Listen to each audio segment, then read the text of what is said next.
സർക്കാരിന്റെ തൊഴിലാളി വിരുദ്ധ നയങ്ങൾക്കെതിരെ പ്രതിപക്ഷ തൊഴിലാളി യൂണിയനുകൾ നടത്തുന്ന പൊതുപണിമുടക്ക് തുടരുന്നു. പുതുക്കാട് കൊടകര മേഖലയിൽ പണിമുടക്ക് ബന്ദിന് സമാനമാണ്. സ്വകാര്യ ബസ്സുകൾ ഓടുന്നില്ല. KSRTC സർവീസ് നടത്തുമെന്ന് മുൻപ് അറിയിച്ചിരുന്നുവെങ്കിലും ജീവനക്കാർ പണിമുടക്കിന് ഐക്യദാർഢ്യം പ്രഖ്യാപിച്ചതിനാൽ ബസ്സുകൾ ഓടുന്നില്ല. ഇതോടെ യാത്രക്കാർ വലഞ്ഞു. കടകമ്പോളങ്ങൾ അടഞ്ഞുകിടക്കുകയാണ്. പെട്രോൾ പമ്പുകളും മിക്കയിടത്തും അടഞ്ഞുകിടക്കുകയാണ്. ആവശ്യ സർവീസുകൾ മാത്രമാണ് പ്രവർത്തിക്കുന്നത്. മെഡിക്കൽ സ്റ്റോറുകൾ പ്രവർത്തിക്കുന്നുണ്ട്. സ്വകാര്യ വാഹനങ്ങളും ചരക്ക് ലോറികളും നിരത്തിലുണ്ട്. മേഖലയിലെ ഗവൺമെന്റ് സ്ഥാപനങ്ങളുടെ പ്രവർത്തനവും ഭാഗികമാണ്. പൊതുഗതാഗത മാർഗങ്ങൾ ഇല്ലാത്തതിനാൽ മിക്ക വിദ്യാഭ്യാസ സ്ഥാപനങ്ങളും പ്രവർത്തിച്ചില്ല. പ്രതിപക്ഷ ട്രേഡ് യൂണിയനുകളും സർവീസ് സംഘടനകളും പ്രഖ്യാപിച്ച 24 മണിക്കൂർ ദേശീയ പണിമുടക്ക് ഇന്ന് അർദ്ധരാത്രി തീരും. കേന്ദ്ര സർക്കാരിന്റെ പുതിയ ലേബർ കോഡുകൾ പിൻവലിക്കണമെന്നതുൾപ്പെടെ 17 ഇന ആവശ്യങ്ങൾ ഉന്നയിച്ചാണ് സമരം. തൊഴിലാളി വിരുദ്ധമായ 4 ലേബർ കോഡുകൾ കേന്ദ്രം ഉപേക്ഷിക്കുക, എല്ലാ സംഘടിത തൊഴിലാളികൾക്കും കരാർ തൊഴിലാളികൾക്കും പ്രതിമാസം 26,000 രൂപ മിനിമം വേതനം ഉറപ്പാക്കുക, പൊതുമേഖലാ സംരംഭങ്ങൾ സ്വകാര്യവൽക്കരിക്കുന്ന നയത്തിൽ നിന്നും പിൻവാങ്ങുക തുടങ്ങിയ ആവശ്യങ്ങളാണ് ഉന്നയിക്കുന്നത്. CITU, INTUC, AITUC, HMS തുടങ്ങി 10 ദേശീയ ട്രേഡ് യൂണിയനുകളുടെ നേതൃത്വത്തിലാണ് പണിമുടക്ക്. BMS ഒഴികെയുള്ള സകല തൊഴിലാളി സംഘടനകളും പണിമുടക്കിന്റെ ഭാഗമാകുന്നുണ്ടെന്നാണ് സംഘാടകർ അവകാശപ്പെടുന്നത്. ട്രേഡ് യൂണിയനുകൾക്കൊപ്പം വിവിധ സർവീസ് സംഘടനകളും ജീവനക്കാരുടെ ഫെഡറേഷനുകളും എല്ലാം പണിമുടക്കിൽ അണിനിരക്കുമ്പോൾ കേരളത്തിൽ പണിമുടക്ക് ജനജീവിതത്തെ സ്തംഭിച്ച നിലയിലാണ്. പ്രതിപക്ഷ തൊഴിലാളി സംഘടനകൾ പ്രഖ്യാപിച്ച 24 മണിക്കൂർ ദേശീയ പണിമുടക്ക് തൃശൂരിലും തുടരുന്നു. KSRTC സ്വകാര്യ ബസ്സുകൾ നിരത്തിലിറങ്ങിയില്ല. കടകമ്പോളങ്ങൾ അടഞ്ഞുകിടക്കുകയാണ്. ചുരുക്കം ചില സ്വകാര്യ വാഹനങ്ങൾ മാത്രമാണ് നിരത്തിലിറങ്ങുന്നത്. തൃശൂർ KSRTC ഡിപ്പോയിൽ നിന്നും ഓടാൻ ശ്രമിച്ച ബസ് പ്രതീകാത്മകമായി സമരാനുകൂലികൾ തടഞ്ഞു. തൃശൂർ ഡിപ്പോയിൽ നിന്നും ചുരുക്കം ബസ്സുകൾ മാത്രമാണ് സർവീസ് നടത്തുന്നത്. കേന്ദ്ര നയങ്ങൾക്കെതിരെ സംയുക്ത തൊഴിലാളി സംഘടനകൾ പ്രഖ്യാപിച്ച പണിമുടക്കിൽ നിന്നും പാൽ, പത്രം, അഗ്നിരക്ഷാസേന, ആശുപത്രി എന്നിവയെ ഒഴിവാക്കിയിട്ടുണ്ട്. ഇന്ന് രാത്രി 12 വരെയാണ് പണിമുടക്ക്. ദേശീയ പണിമുടക്കിനോടനുബന്ധിച്ച് പറപ്പൂക്കരയിൽ പ്രകടനവും പൊതുയോഗവും സംഘടിപ്പിച്ചു. CITU ജില്ലാ കമ്മിറ്റി അംഗം MK അശോകൻ ഉദ്ഘാടനം ചെയ്തു. രാജീവ് അരങ്ങത്ത്, KK രാമകൃഷ്ണൻ, രേഖ കിഷോർ, R ഉണ്ണികൃഷ്ണൻ, അശോകൻ പന്തല്ലൂർ, TK മനോഹരൻ എന്നിവർ പ്രസംഗിച്ചു. ദേശീയ പണിമുടക്കിനോടനുബന്ധിച്ച് AITUCയുടെ നേതൃത്വത്തിൽ അളഗപ്പ നഗർ പോസ്റ്റ് ഓഫീസിലേക്ക് മാർച്ച് നടത്തി. CPI സംസ്ഥാന control commission secretary VS Prince ഉദ്ഘാടനം നിർവഹിച്ചു. PK വിനോദ് അധ്യക്ഷനായി. K Unnikrishnan, PV Gopinathan, PM Nixon, KS Suresh, MS Bineesh Kumar എന്നിവർ സന്നിഹിതരായി.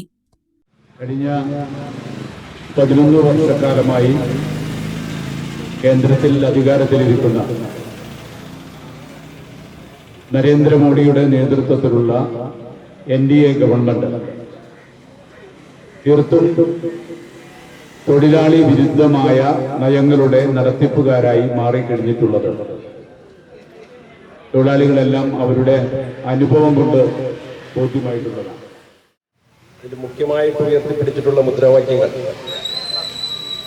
നിരവധിയായി നമ്മൾ ഇവിടെ ചർച്ച ചെയ്യപ്പെട്ടതാണ്. ജാഥയിലൂടെയും ഇതുമായി ബന്ധപ്പെട്ട യോഗങ്ങളിലൂടെയൊക്കെ തന്നെ ചർച്ച ചെയ്തതാണ്. ഈ സമരം പൊതുസമൂഹം ഏറ്റെടുത്തുകൊണ്ടുള്ള ഏറ്റവും വലിയ ഉദാഹരണമാണ് ഇന്ന് ഈ വീഥികളെല്ലാം നിശ്ചലമായി. നമ്മളെല്ലാം പൊരുതി നേടിയ നിരവധിയായ തൊഴിൽ അവകാശങ്ങളെല്ലാം ഈ നരേന്ദ്രമോദി സർക്കാർ കാറ്റിൽ പറത്തിക്കൊണ്ട് 4 ലേബർ കോഡുകളാക്കിക്കൊണ്ട് ജനങ്ങളെ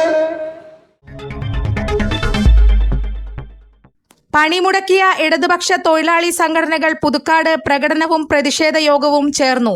പുതുക്കാട് സെന്ററിൽ നിന്നും പോസ്റ്റ് ഓഫീസിലേക്ക് മാർച്ച് നടത്തി. സമരം AV ചന്ദ്രൻ ഉദ്ഘാടനം ചെയ്തു. സുനന്ദ ശശി അധ്യക്ഷയായി. Aljo Pulikkan, MA Francis, PV Chandran, VR Rabeesh, PN Vishnu, Saritha Rajesh എന്നിവർ പ്രസംഗിച്ചു. ഈ പണിമുടക്കിന് മറ്റേതൊരു പണിമുടക്കിനേക്കാളും സുപ്രധാനമായ പങ്കുണ്ട്. എന്തുകൊണ്ട്? കഴിഞ്ഞ ഓരോ പണിമുടക്കുകൾക്കും അതിനുണ്ടായിരുന്ന മുദ്രാവാക്യമല്ല. ഇത് പൊതുവെ ജനങ്ങൾക്കാകെ ബാധിക്കുന്ന പ്രശ്നങ്ങൾ, കർഷക തൊഴിലാളികളുടെ, പാടത്തും പറമ്പിലും പണിയെടുക്കുന്ന മുഴുവൻ തൊഴിലാളികളുടെയും ആവശ്യവും അവരുടെ മുദ്രാവാക്യങ്ങളുമാണ് ഈ 17 മുദ്രാവാക്യങ്ങളിൽ ഉൾപ്പെടുത്തിയിട്ടുള്ളത്. ആ പ്രതിഷേധത്തിന്റെ ഭാഗമായിട്ടാണ് പുതുക്കാട് പഞ്ചായത്ത് സംയുക്ത ട്രേഡ് യൂണിയൻ നേതൃത്വത്തിൽ ഈ ചെറിയ സമയം കൊണ്ടുണ്ടാക്കിയ ഈ ചെറിയ ഒരു പ്രതിഷേധ മാർച്ച്. നമുക്കെല്ലാവർക്കും അറിയാവുന്നതുപോലെ ഇന്ത്യ രാജ്യം ഭരിക്കുന്ന നരേന്ദ്രമോദി സർക്കാരിൻ്റെ തൊഴിലാളി വിരുദ്ധ ജനദ്രോഹ നയങ്ങൾക്കെതിരെ നിരവധി വർഷങ്ങളായി നമ്മൾ സമരങ്ങൾ തുടങ്ങിയിട്ട് ഇതുവരെയുള്ള സമരങ്ങൾ നടത്തിയിട്ടുള്ളത് 2 ദിവസം. പുതുക്കാട് താലൂക്ക് ആശുപത്രിയുടെ ഐസൊലേഷൻ വാർഡിന്റെ സീലിംഗ് തകർന്നു വീണ സംഭവത്തിൽ Congress Puthukkad block committee wreath വച്ചും മെഴുകുതിരി കത്തിച്ചും പ്രതിഷേധിച്ചു. പ്രതിഷേധ സമരം ബ്ലോക്ക് പ്രസിഡന്റ് സുധൻ കാരയിൽ ഉദ്ഘാടനം ചെയ്തു. ബ്ലോക്ക് ഭാരവാഹികളായ Varghese Thekkethala, KN Rajan, Stanlo George, Sindo Puthukkad, Linson Pallan, PB Narayanankutty, Siju Payyappilly എന്നിവർ നേതൃത്വം നൽകി. മരോട്ടിച്ചാൽ ചീരക്കുണ്ടിൽ കാട്ടാന ഇറങ്ങി കൃഷി നശിപ്പിച്ചു. ചീരക്കുണ്ട് സ്വദേശി സോമന്റെ കൃഷിയിടത്തിലാണ് കാട്ടാന എത്തിയത്. ബുധനാഴ്ച പുലർച്ചെയായിരുന്നു സംഭവം. ഓണവിപണി ലക്ഷ്യമാക്കി കൃഷി ചെയ്ത വാഴകളാണ് ആന നശിപ്പിച്ചത്. പകുതി മൂപ്പായതും കുല വെട്ടാറായതുമായ നിരവധി വാഴകൾ നശിപ്പിച്ചിട്ടുണ്ട്. 2 മണിക്കൂറോളം കൃഷിയെടുത്ത് കാട്ടാന നിലയുറപ്പിച്ചു. പ്രദേശത്ത് വൈദ്യുതി വേലിയുണ്ടെങ്കിലും അത് മറികടന്നാണ് കാട്ടാന എത്തിയതെന്ന് കർഷകൻ പറഞ്ഞു. മേഖലയിൽ വീണ്ടും കാട്ടാന ഇറങ്ങിയതോടെ പ്രദേശവാസികൾ ഭീതിയിലാണ്.